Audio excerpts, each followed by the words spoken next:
예, 안녕하세요. 안녕하십니까. 프린트 다 받으셨죠? 그죠? 수용급 들어갈게요. 경제론 파트입니다, 오늘. 그래서 교재로는 교재로는 70페이지로 가시기 바랍니다. 70페이지. 경제론이에요. 70페이지로 갑니다.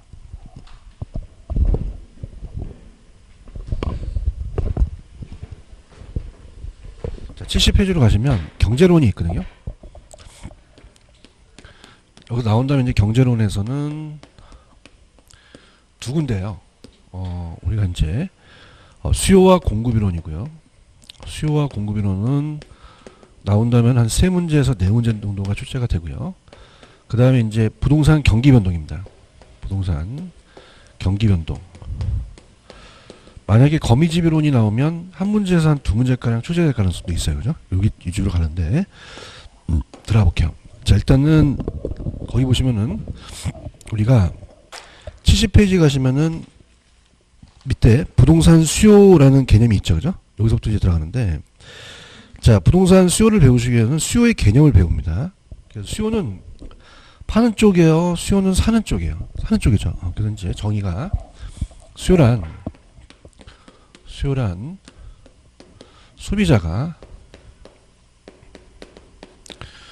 소비자가 일정 기간을 명시해야 되는 게, 갑순이가 사과를 100개 먹어요. 많이 먹어요? 기간에 따라 틀려요. 틀리죠, 그죠? 뭐 1년이면 좀 먹고, 자, 좀 먹고, 한 달 먹으면 많이 먹죠, 그죠? 하루 먹은 사람이 아니죠. 그래서 일정 기간 동안이라는 걸 명시합니다. 이게 유량이에요. 유량이고, 절량하면 안 돼요. 절량이 아니라 유량에 대한 개념을 명시해야 되고요. 그 다음에 이제 갑이라는 건설회사가 만약 24평 아파트를 지금 3억에 팔려고 가도 면적을 해요. 을순이한테. 그럼 이 아파트 사고 싶어요. 그럼 어제 샀대요. 그럼 산 게 중요해요. 앞으로 사려고 하는 게 중요해요. 사려고 중요하죠. 구매하고자 하는죠. 그래서 구매하고자 하는 이 중요하고요. 사전적 개념입니다. 사전적. 그래서 사후적 하면 안 된다. 사후적 하면 안 되고 사전적 개념이 된다. 살 의사를 가지고 있어야 되죠. 살 의사를 가지고 있어야 되고, 그러면 3억 주고 팔겠는데 사시겠어요? 돈 없대요. 그러면 어떻게 돼요? 살 의사만 있어야 돼요? 능력도 있어야 돼요? 능력도 있어야죠. 욕구를 갖춰야 됩니다. 자, 욕구가 바로 구매력이에요. 구매력. 그래서 구매력을 갖춘다는 거는 살 의사와 살 능력을 다 갖춘 거죠. 그래서 이걸 유효수요라고 그래요. 유효수요. 자, 이거의 반대가 잠재수요거든요. 그러면 잠재수요라는 자체는 살 의사는 있는데 살 능력이 없어요. 자, 그러면은, 자, 어떻습니까? 이 구매력이라는 거는 차입 능력도 들어가요. 차입 능력도 들어가서 여기에 금융, 대출금도 들어갑니다. 돈을 빌리는 대출금도 들어가기 때문에, 무주택 서민들은 잠재수요니까 정부가 개입해서 고리로 빌려줘야 돼요? 좀 저리로 빌려줘야 돼요? 저리로 빌려주고. 자, 대출 비율을 좀 낮춰야 돼요? 대출 비율을 높여야 돼요? 높여주면 유효수요 되겠죠? 개념 갑니다. 펜 들어보세요. 자, 70페이지입니다. 하시면은 수요의 개념이에요. 자, 수요란 소비자가 일정 시점이었어요. 아까 제가 일정 기간이었어요. 기간. 그래서 밑에 두 번째 구매했어요. 구매하고자 하는이에요. 하고자 하는 욕구를 얘기하죠. 그 다음에 이제 수요량은 최대 수량이고, 오른쪽 가볼게요. 좀 전에 제가 사후적이라고 그랬어요? 사전적이라고 그랬어요? 사전적. 실제 구매된 게 아니라 구매하려는 게 의도된 양이 중요하고, 그냥 수요입니까? 유효 수요입니까? 유효 수요죠. 살 능력까지 다 받쳐야 된다는 거죠. 그 다음에 절량 개념이었어요. 보통 수요는 유량 개념이었어요. 유량. 기간을 정리해 주는 거죠. 그럼 밑에 유량과 절량에다가 별표를 한번 쳐보세요. 이걸 이제 제가 오늘 나눠드린 프린트 1, 2번을 풀 거거든요. 그죠? 유량과 절량은 시험 문제 자주 출제가 돼요. 그래서 유량, 절량인데, 이 자가 흐를 자거든요. 강물이 흐릅니다. 그래서 일정 기간을 명시합니다. 일정 기간. 플로우라는 말을 써요. 흐른다. 근데 절량이라는 거는 저수지할 때 저자거든요. 그래서 이거는 일정 시점이다.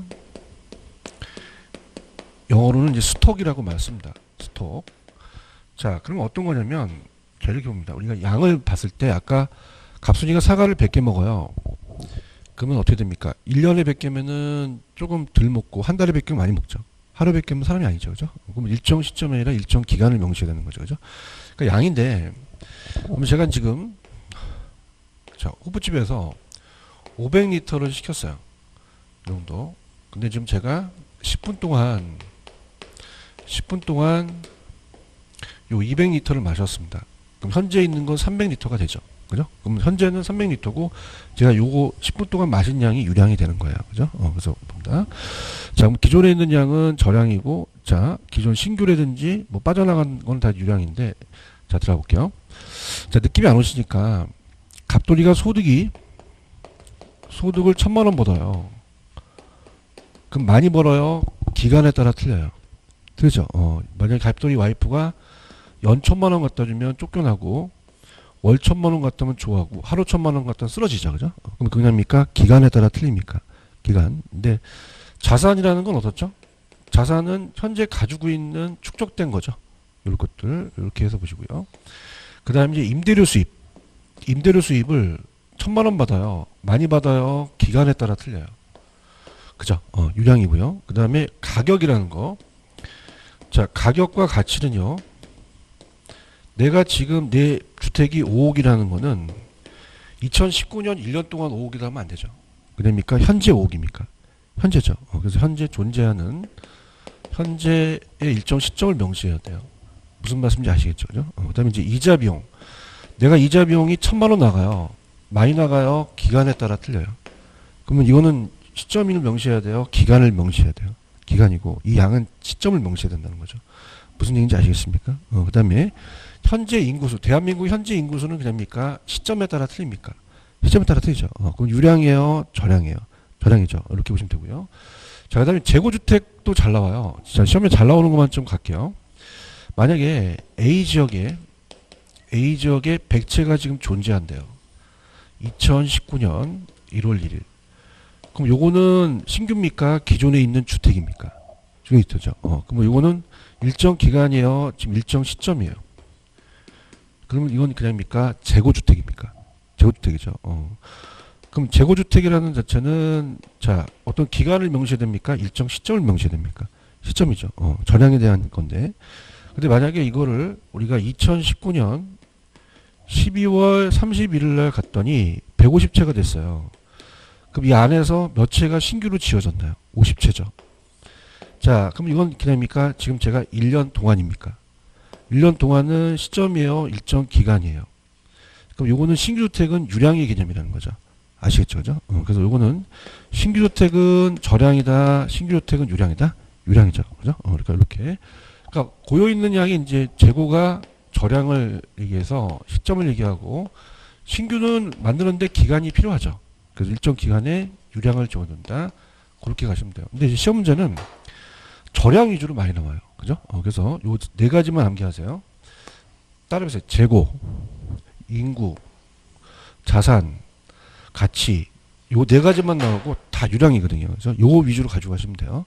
그 다음에 약간 좀 편법을 이용하겠는데, 자, 따라해보세요. 저량, 시점. 그럼 여기에 저자가 들어갔죠? 그럼 이걸 찍으시고, 하늘에 UFO가 떴어요. 유량은 프로죠. 그죠? 이렇게 해서 이제 바꿔낼 수가 있습니다. 자, 그럼 펜 들어보세요. 자, 오른쪽에 보시면은 71페이지 밑에 하단에 저량, 유량 단어 있나요? 저량은 플로우예요? 스톡이에요? 스톡. 기간이에요? 일정 시점이에요? 자, 따라보세요. 인구, 재고, 자산, 가치. 이 네 가지만 시험제 나옵니다. 얘는. 그 다음 유량은 일정 기간이고, 지대라는 건 토지의 임대료거든요. 그죠? 순영업 소득. 그 다음에 신규주택. 유량은 그것만 체크하세요. 그죠? 아시겠죠? 그죠? 그럼 빨리 오늘 프린트물 1, 2번을 풀어보세요.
X인데 일본에 가시면 따라서 재고, 자산, 가치 무슨 양이죠? 저량이었죠, 그죠? 저량이었고 이번에 일정 기간은 유량이죠.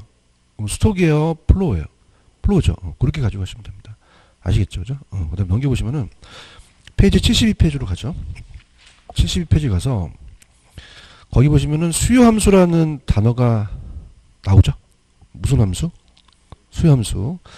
자, 수요 함수는 우리가 요 QD가 수요량이에요. 수요량이 종속 변수고 그 다음에 이 독립 변수가 이제 프라이스가 가격이고 영향을 주는 게 독립 변수고 영향을 받는 게 종속 변수거든요. 그럼 가격만 있어요? 가격 이외에도 있어요. 가격 이외에도 있죠. 그래서 우리가 수요 함수란 어떤 재화에 대한 수요의 그 재화의 수요량에 영향을 주는 요인들을 간의 함수 관계예요. 지금 보고 계시죠, 그죠? 그래서 우리가 밑에 나와 있는 그래프가 하나 세 가지 그래프가 있죠. 찾으셨습니까? 그래서 제가 보통 지금 월요일서부터 토요일까지 강의하는데 보통 1, 2월 강의를 하는데 우리 그 원장님은 저녁반은 3개월 과정을 해달라고 하더라고요. 그죠? 그래서 요거 밑에 그래프 있죠. 근데 그래프는 중요하진 않습니다. 그죠? 중요하지 않는데 좀 공부를 처음 하신 분들은 탄력성을 알아야 돼요. 따라서 탄력성.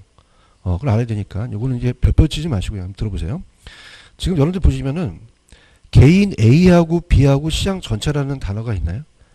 찾으셨습니까? 그럼 우리가 이걸 합쳐요. 개인 A하고 개인 B하고 합치면 시장 전체가 된다는 거예요. 자, 이건 이제 처음 하신 분들은 그냥 들으세요. 출제 빈도는 높지가 않은데요. 우리가 이제 이거는 강의를 들었어야 알거든요. 우리가 수요 곡선을 우하향하면서 탄력성이 다르죠. 자, 그러면 얘는 조금 가파릅니다. 곡선이 가파르고 얘는 좀 완만해요. 자, 그러면서 얘를 합치면 시장 전체가 돼요. 시장 전체. 시장 전체의 수요 곡선이 된다는 거죠. 그럼 더 완만해집니다. 탄력성은 이따가 제가 보겠지만 자극에 대한 반응이에요. 그러니까 자극을 보고 반응을 보는 거죠. 그래서 우리가 가격이 만약에 이렇게 해서 이 칠판 두 개가 1,500원에서 1,000원으로 떨어지면 그냥입니까? 양을 늘립니까? 늘리죠. 그럼 얘가 2개 늘리면 얘가 3개 늘렸어요. 합치면 5개가 되죠. 그죠? 그럼 시장 전체는 그냥입니까? 양이 더 늘어났습니까? 늘어났죠. 그죠? 더 탄력적으로 가는 거예요. 따라서 탄력적. 가파릅니까? 완만합니까? 완만하죠. 그래서 이제 이거는 요거를 수직적으로 합쳤다고 않고 수평적으로 합쳤다 그래요. 그죠? 자, 수직으로 합친 거예요? 양이 수평적으로 합친 거예요? 수평적이죠. 무슨 말씀인지 아시죠? 그죠? 그래서 이건 중요하지 않으니까 그냥 제가 하라는 것만 가세요. 2번, 개별 수요란 어떤 재화에 대한 각 개별의 수요예요. 아, 울려요? 어떻게 하지 이거를? 제가 이거 잘 모르는데. 많이 울리나요? 네. 아, 천천히 갈게요. 천천히 갈게요. 개별 수요란 어떤 재화에 대한 개인별 수요라고 되어 있나요? 하나하나의 수요예요. 그죠? 그럼 이 시장 수요는 각 개인들의 개별 수요를 합쳤는데, 자, 아까 제가 가격을 합쳤어요. 밑에 양을 합쳤어요. 이 수평으로 합쳤거든요. 그죠? 그럼 수직의 합이다. 수평으로 더했다. 수평으로 더했고요. 그럼 개별 수요 곡선을 수평으로 합한 거는 각각의 가격 수준에서 개별 소비자들이 구입하고자 하는 재화의 수량을 합한 거죠. 그럼 개별 수요 함수를 합한 시장 수요 함수를 구할 때 반드시 개별 수요를 수요량에 대한 정리를 다음 합해야 되는데 4번 별표. 그럼 시장 수요 곡선은 개별 곡선보다 더 가파르겠어요? 완만해지겠어요? 탄력적이겠죠. 찾으셨습니까? 근데 이건 이게 출제 빈도가 그렇게 높진 않아요. 근데 처음 들으신 분한테 좀 어렵거든요. 그럼 이제 밑에 가시면 수요 법칙과 수요 곡선이라는 단어가 있나요? 자, 여기서부터 이제 본격적으로 들어가는데 수요 법칙이라는 게 있어요. 자, 그래서 수요 법칙은 가격 때문에 그렇습니다. 가격에 의해서 수요 곡선이라는 게 만들어져요. 그래서 우리가 수요자들이 가격이 하락하면 수요를 더 많이 늘리겠죠. 수요량. 우리가 입문 과정에서 했지만 이 가격과 수요량은 반비례 관계죠. 비례다, 반비례다. 반비례 관계고, 그 다음에 마이너스 역의 관계예요. 자, 그럼 이걸 우리가 곡선으로 나타난다. 자, 요게 가격이고요. 이게 양이에요. 자, 수요 곡선 제가 입문 과정에서 우하향하는 곡선이 된다고 말씀드렸죠. 그래서 이거는 이제 우측으로 내려가요. 우하향하는 형태가 되는 거죠. 원래 직선인데 여러분들 이해하기 위해서 곡선을 곡선인데 직선을 그린 거고요. 이게 수요 곡선이에요. 그럼 수요 곡선이면 얘와 얘는 반비례이기 때문에 자 들어보시면은 만약에 200원에 두 개를 사겠다. 300원으로 가격이 오르면 양을 늘리겠어요? 양을 줄이겠어요? 줄이죠. 줄이고 만약에 100원으로 가격을 떨어뜨리면 양을 줄이겠어요? 양을 더 늘리겠어요? 늘리죠. 수많은 점들을 연결한 곡선이 수요 곡선이에요. 무슨 곡선이다? 수요 곡선. 그럼 얘는 얘와 얘가 비례해요? 반비례해요? 마이너스 관계고 우상향, 우하향. 우하향하죠. 그래서 펜 들어보세요. 자, 수요 법칙 갈게요. 다른 조건이 모두 동일할 때 가격만 바뀝니다. 그럼 상품의 가격이 상승하면 그 상품의 수요량이 감소하니까 어때요? 가격과 수요량 사이가 역이죠. 그죠? 그 다음에 가격과 수요량이 서로 같은 방향입니까? 반대 방향입니까? 반비례라고 되어 있나요? 그러면 수요 곡선은 오른쪽 가시면은 자, 우측으로 내려가는 우상향이에요? 우하향하는 형태예요? 우하향하는 형태라고 되어 있나요? 찾았습니까? 그 다음에 우하향하는 이유가 자, 요게 이제 가격 효과 때문에 그렇습니다. 그러면서 이 가격 효과가 소득 효과와 대체 효과를 둘이 합친 거거든요. 그죠? 근데 소득 효과와 대체 효과를 만약에 시험 문제는 바꿔 나올 수 있는데 이 대체제는 대신할 수 있는 재화예요. 그래서 대체제. 그러면 콜라 비싸면 사이다 먹으면 대체 관계죠. 그죠? 이게 대체 관계인데 이 소득 효과와 대체 효과를 얘네들이 바꿔내는데 이 소득 효과와 대체 효과는 다릅니다. 그죠? 그래서 이 다른 거를 보여드리는데 두 대 다 가격 때문에 그런 건 똑같은데요. 자, 소득 효과와 대체 효과를 얘기해 볼게요. 소득 효과와 대체 효과를 합친 게 가격 효과인데 들어가 보긴요. 자, 대체제는 그냥요 대신할 수 있는 재화예요. 그럼 가격도 비슷하고 다 똑같죠, 그죠? 맛도 똑같고. 그래서 우리가 만약에 자 구매력이라는 게 있어요. 구매력은 내가 쓸 수 있는 어떤 그 구매력을 얘기합니다. 1,000원을 가지고 있대요, 갑돌이가. 이 안에서 수요를 해야 돼요, 그죠? 그러면 우리가 자 X재화와 A재화와 만약에 B재화가 있다. 이렇게 본다면요. 대체제니까 가격이 비슷하고 볼게요. 그 만약에 100원이에요. 100원에 10개를 사고요. 얘도 100원에 10개를 산다면 자, 그러면 생각해 보세요. 만약에 가격이 오르잖아요. 그러면 가격이 상승하면 수요를 늘릴까요? 수요를 줄여야 될까요? 줄이죠. 5개밖에 못 사죠. 그죠? 그래서 수요량이 줄어들어요. 자, 이게 이제 가격 효과인데 자, 이러면서 5개밖에 못 사죠. 그죠? 근데 소득 효과와 대체 효과는 다릅니다. 자, 소득 효과는 한 재화만 등장해요. 두 가지 재화가 등장한다. 하나의 재화만 등장한다. 하나의 재화만 등장하고 실질 소득이 변했다는 게 나옵니다. 그죠? 그럼 우리가 지금 1,000원에 10개를 먹었는데 지금 그냥요 5개밖에 못 먹어요. 그러면 이 내 월급은 적어진 게 아니라 실질 소득 내가 쓸 수 있는 소득이 낮아졌다는 거예요. 그러면 실질 소득이 변해요. 그럼 실질 소득이 상승한다. 실질 소득이 감소한다. 감소해요. 그러면 수요를 더 늘릴 수 있어요. 수요를 줄여야 돼요. 줄이죠. 5개 줄였다면 여기서 2개 줄일 수 있죠. 이건 따르세요. 소득 효과. 그럼 이건 두 가지 재화가 등장해요. 하나의 재화만 등장해요. 하나의 재화만 등장하죠. 아시겠습니까? 그래서 하나의 재화와 실질 소득의 변화가 나오면 자 이건 따르세요. 소득 효과. 근데 대체 효과는 두 가지 재화가 등장해요. 몇 가지 재화가 등장한다? 왜일까요? 대체제는 그냥입니까? 대신할 수 있는 겁니까? 그럼 소득과는 상관없죠. 그죠? 그래서 얘는 하나의 재화가 등장한다. 두 가지 재화가 등장한다. 두 가지 재화가 등장해요. 이게 다른 점이에요. 그죠? 그래서 얘는 2개 이상의 재화가 등장합니다. 그러니까 다른 재화라는 게 나와요. 그죠? 그러면 여러분 생각하실 때 A 재화가 200원으로 오르면 얘는 100원으로 그대로 있죠. 그죠? 그럼 상대적으로 얘가 다른 재화가 상대적으로 가격이 상승하겠어요? 하락하는 효과예요. 하락하는 효과죠. 그럼 하락하는 효과가 나타난다면 여러분들은 A를 많이 사겠어요? B를 많이 사겠어요? B를 많이 사죠. 그럼 B에 대한 수요량을 늘리고 A를 줄인단 말이죠. A를 만약에 3개 줄이고 B를 3개 늘렸다면 이거는 따라서 대체 효과. 대체 효과죠. 아시겠습니까? 지금 박스 있어요? 그죠? 잘 따라오고 있어요. 따라서 소득 효과. 소득 효과는 두 가지 재화가 등장해요. 하나의 재화가 등장해요. 그 다음에 실질 소득이 등장한다고 말씀드렸나요? 대답 좀 해주세요. 그죠? 그 문제는 두 가지 재화다, 하나의 재화다.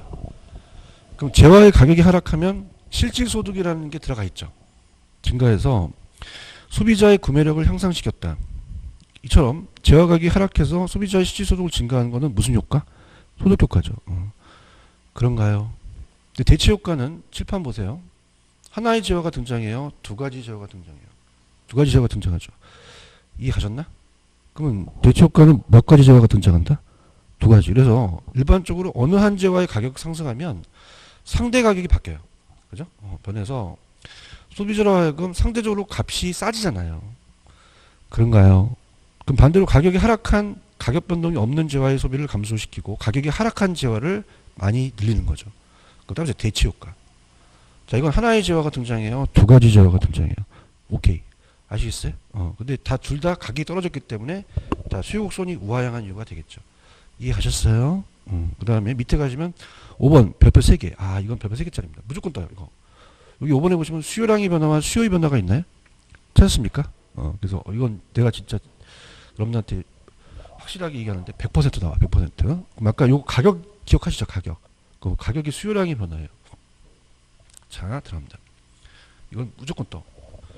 자, 그래서 이 학자들이 가격이냐 가격 이외냐를 표시를 하는 거예요. 그죠? 그래서 수요량의 변화냐 수요의 변화를 나눠준 거죠. 자, 그래서 자, 얘네들이 수요량의 변화라고 표시하는 거는 가격이에요. 그래서 요거는 다른 조건이 일정할 때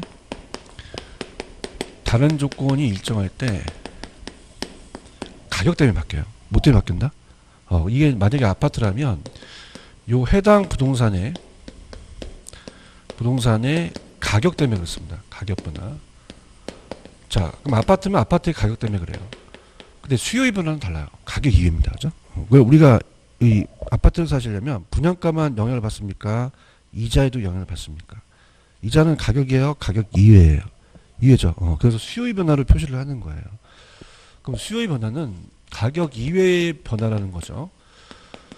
그럼 수요의 변화는 해당 부동산의 가격이다, 가격 이외다. 가격 이외죠, 그죠? 그래서 가격 이외의 변화가 되는 거예요. 가격 이외의 변화. 다른 것 때문에 바뀌어요. 아파트 가격이 아니라 다른 것 때문에. 자, 그러면은 얘가 가격이 있고 양이 있으면은 아파트 가격의 분양가는 200원이 똑같아요. 그럼 가격이 일정한 상태에서 다른 게 바뀝니다. 그죠?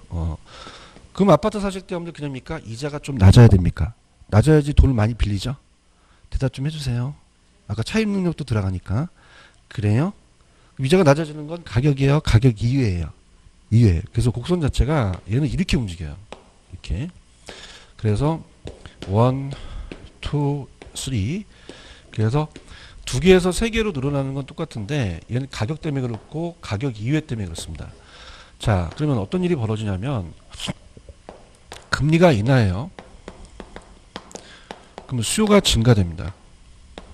그럼 이 곡선이 우측으로 이동해요. 어느 쪽으로 이동한다? 우측. 그래서 얘가 자체가 아예 이렇게 움직이는 거죠. 맞나요? 그 다음에 만약에 금리가 인상해요. 금리가 인상하면 수요를 증가시키겠어요? 수요를 감소시키겠어요? 감소시키죠. 그럼 우측이에요? 좌측이에요? 좌측으로 이동하는 거죠. 무슨 말씀인지 아시겠죠? 그죠? 그래서 우리가 가볼게요. 자, 얘는 그냥입니까? 양이 붙었습니까? 얘는 붙었어요? 안 붙었어요? 안 붙었죠? 그죠? 그럼 자, 따보세요. 수요량, 점.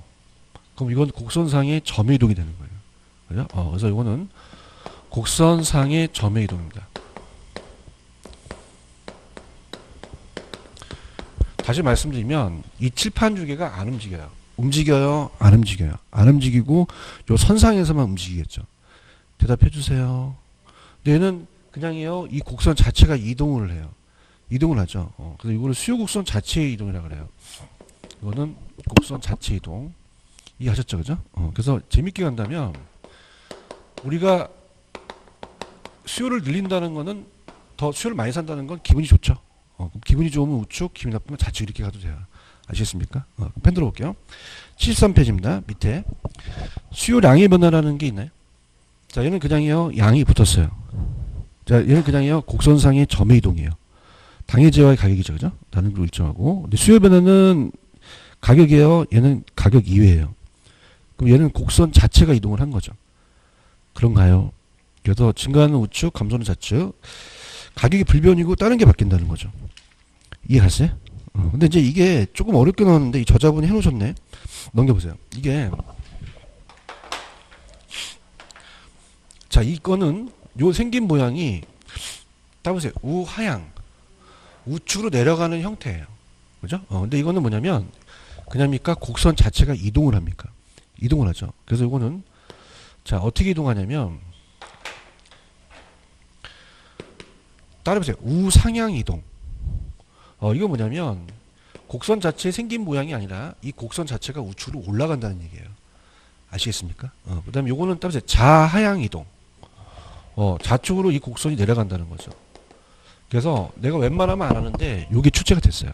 그죠? 그래서 74페이지 가시면 맨 위에 가시면 수요곡선 우측이 있어요. 자, 따라해보세요. 우상향 이동. 자, 그 다음에 맨 밑에 가시면 좌측 이동이라는 게 있나요? 그죠? 따라서 자하향 이동. 이렇게 해서 시험에 나왔기 때문에 가져가셔야 됩니다. 무슨 말씀인지 아시죠? 그죠? 그래서 처음 하는데 어려운데 가져가지고. 자, 3번 문제 풀어보세요. 3번 문제 스타트. 오늘 프린트. 3번. 3번. 보세요.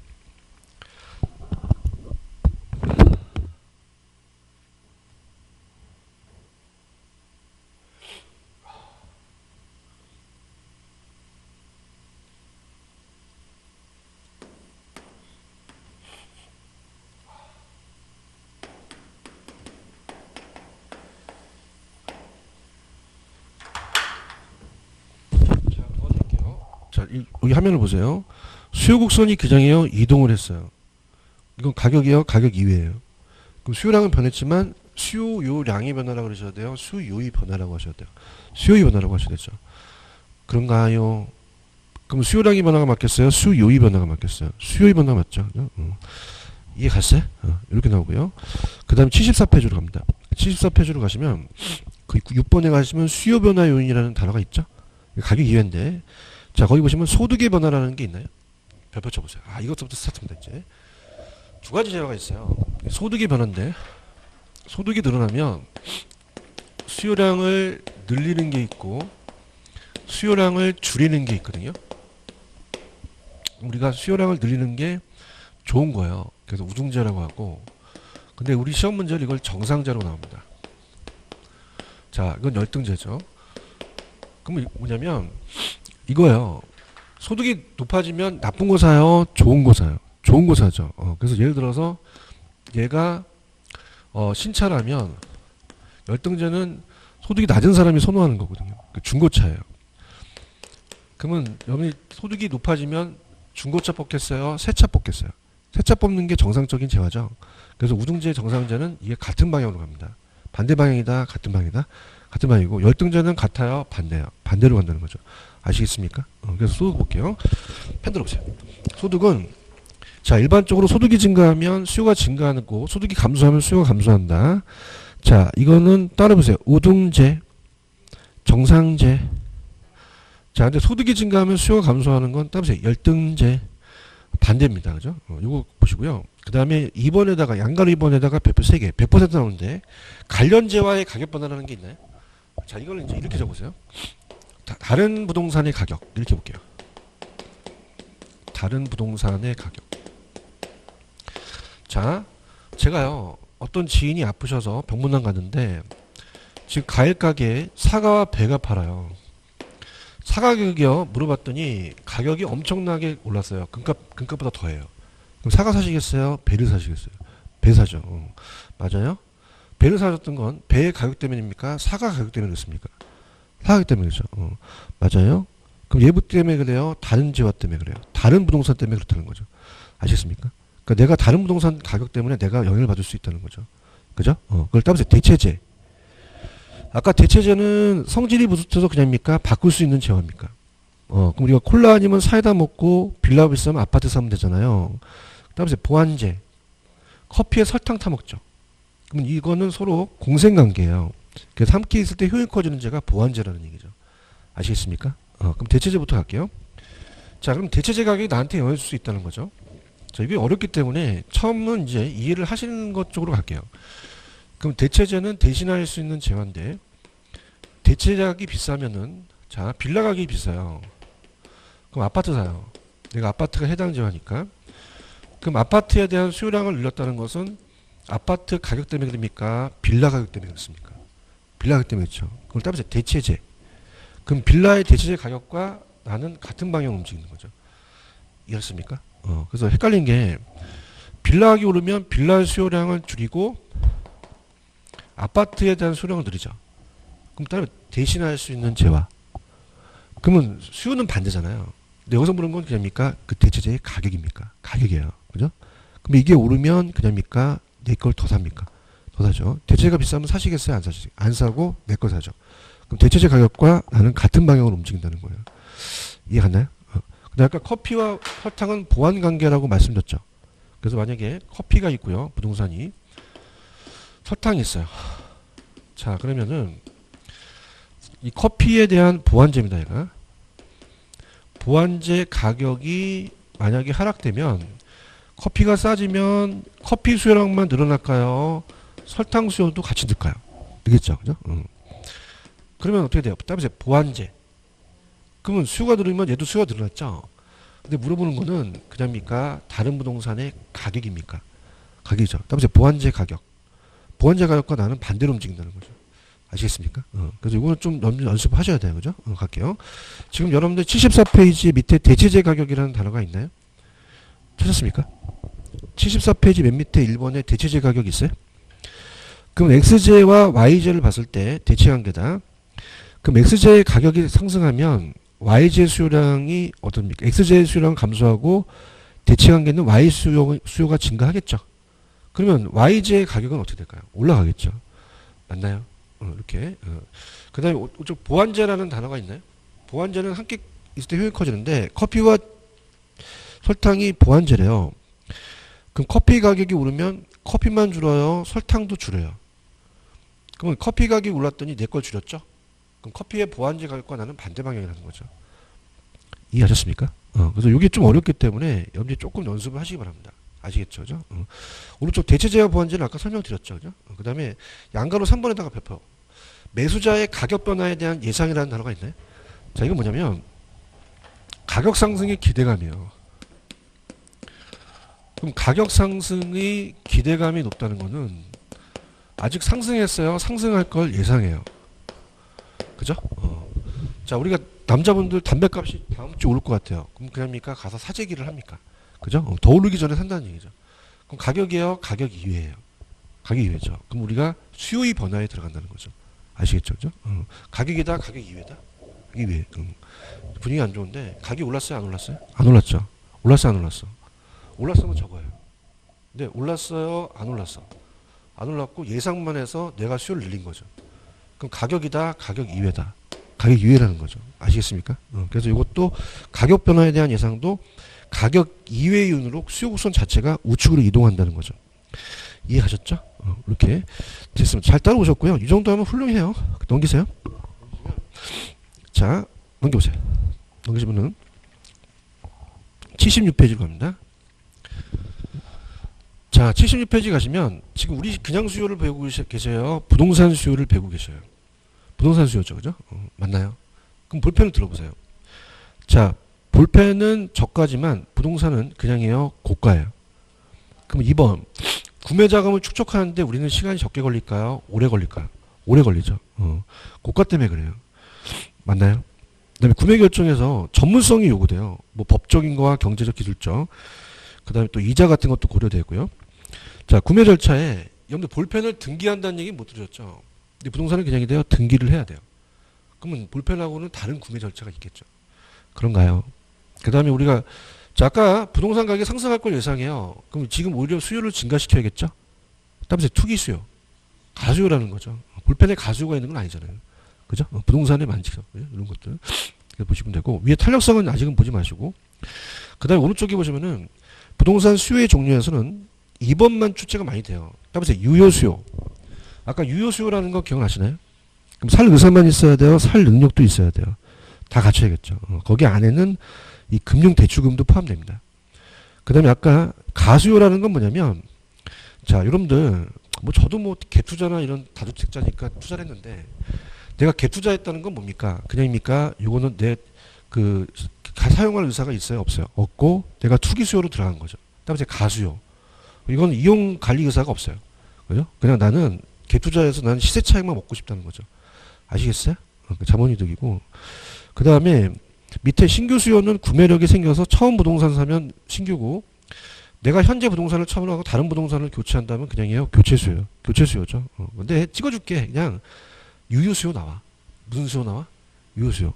보는 쪽과 파생 쪽도 출제 빈도는 낮은데 그냥 들어보세요. 이것도 제가 만약에 1, 2가정이라면 3, 4월 달에 풀 건데 그냥 보는 쪽과 파생 쪽은 이거예요. 지금 공급하고 있어요. 여러분들 수요하고 있어요. 수요하고 있죠. 들어보세요. 편안하게 들으세요. 편안하게. 자, 그럼 보는 쪽 수요와 파생 쪽 수요가 뭐냐? 들어볼게요. 자, 보는 쪽은 본래 원하는 수요예요. 직접 수요고. 직접 수요고. 자, 파생 쪽은 보는 쪽 수요가 있기 때문에 따라가는 간접 수요라고 하는데, 어렵습니다.